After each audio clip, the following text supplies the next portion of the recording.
মাগো, মা, প্রিয় মা, এক একটা বছর কাটাই মাগো তোমাকে ছাড়া। এক একটা জন্মদিন আমার আসে, আবার চলেও যায়। তোমার জন্মদানে যে জীবন, তোমার আদর মায়ায় যে বেড়ে ওঠা, সেই আমি এখন তোমাকে ছাড়া ভীষণ বেশি একা। মাগো, কেমন করে চলে গেল 3টি বছর, 3টি জন্মদিন আর তোমার 3টি মৃত্যু দিবস। জানো মা, তোমাকে ছাড়াই আমি এখন নিয়মিত দাঁত ব্রাশ করি, গোসল করি, স্কুলে যাই। তোমাকে ছাড়াই একা একা খাবার খাই, লেখাপড়া করি মা।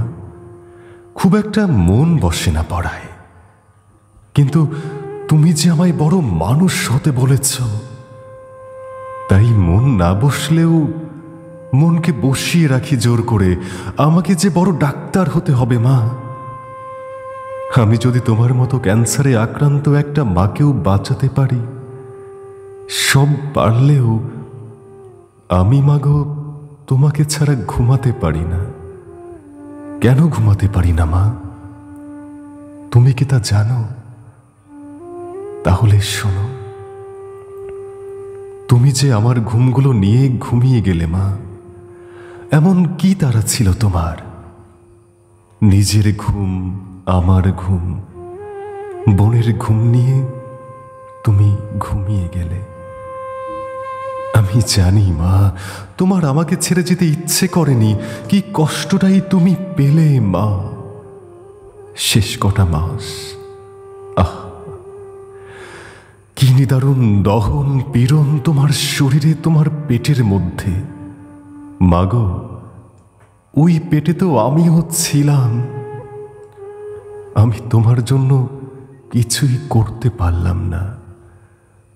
মাত্র 7টা বছর তোমাকে পেলাম মা, আর জীবনেও তোমায় পাওয়া হবে না। মা কি কখনো পাওয়া যায় বলো? কতজনই তো আদর করে, কথা বলে, খেতে দেয়, কোলে বসিয়ে গল্প করে, কিন্তু তোমার মতো কেউ আমার মা হয় না, হতে পারে না আমার মা।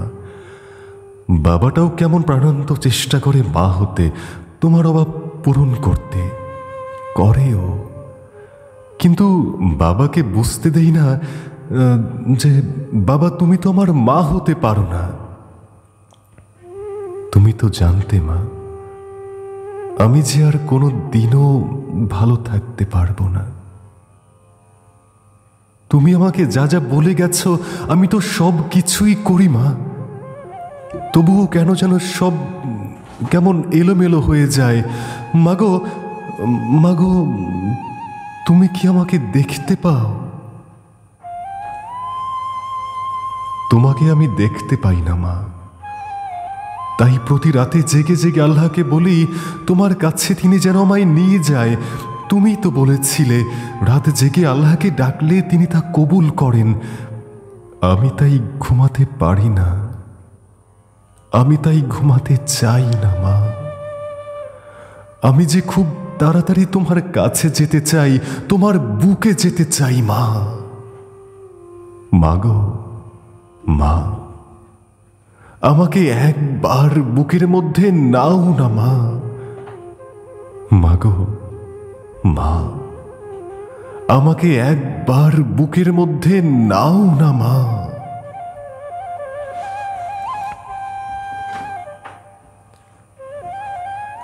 আবৃত্তি করছিলাম মাহারা সন্তানের চিঠি, কবি নাজনীন নাহার আপুর লেখা কবিতা। ধন্যবাদ সকলকে।